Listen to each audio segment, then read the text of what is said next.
chers internautes de la Web TV Africa 54.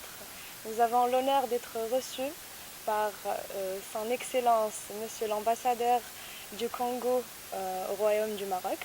Bonjour Votre Excellence. Bonjour Madame. Merci d'avoir accepté notre invitation. Tout le plaisir est partagé. Merci.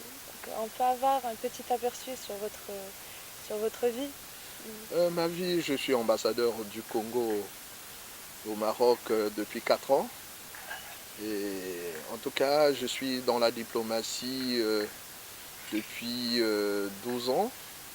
J'ai commencé ma vie diplomatique à Dakar au Sénégal. Et aujourd'hui, je suis au Maroc. Voilà. Mais je suis en fait communicateur de formation. Donc voilà, je suis aussi universitaire, si vous voulez. Parlons de la relation entre le Maroc et le Congo. Le Congo veut faire du Maroc un allié politique ou stratégique. Comment voyez-vous cela? Non, le Congo a des relations historiques avec le Maroc. Nous partageons une communauté de vie depuis de très longues années. Naturellement, nous avons le Congo installé une ambassade ici depuis 2000.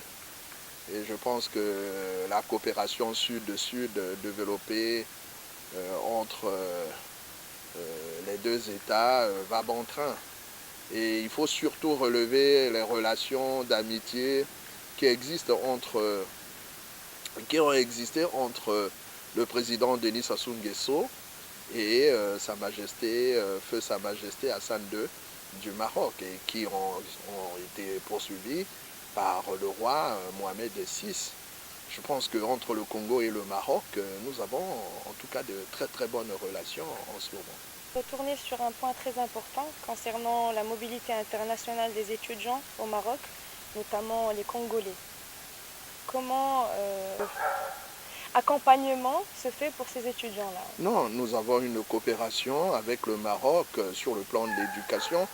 Aujourd'hui, nous avons l'avantage de bénéficier du Maroc de 50 bourses, ce qui est un avantage, comme je l'ai dit, certain au niveau des étudiants.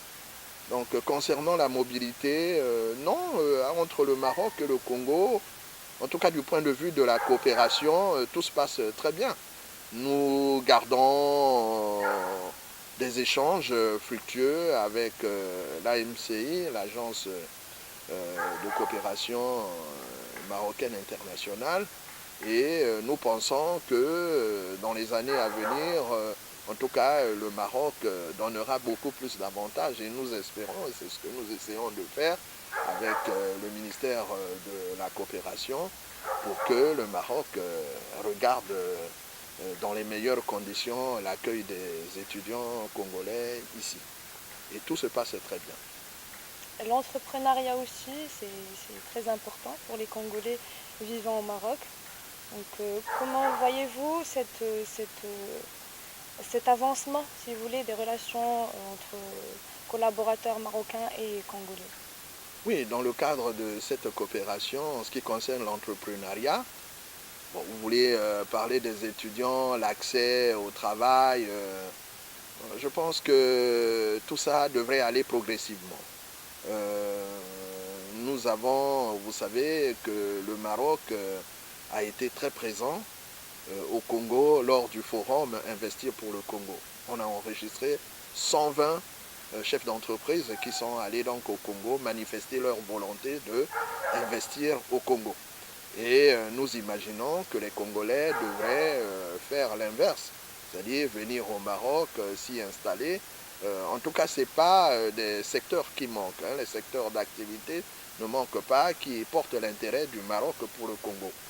Et donc, nous encourageons des jeunes étudiants qui voudraient s'installer au Maroc dans les conditions requises pour entreprendre et valoriser aussi, en tout cas, l'image du Congo au Maroc.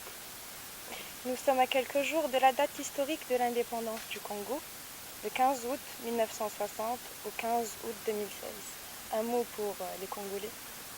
Mais pour les Congolais, vous savez que ici au Maroc, Les ressortissants congolais se sont organisés en association et nous encourageons cette initiative.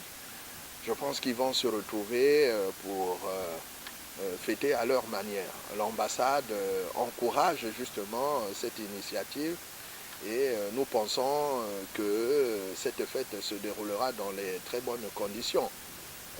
Aujourd'hui, le Congo a mis un accent particulier sur la municipalisation. Et cette municipalisation se déroulera dans la région de la Bwenza.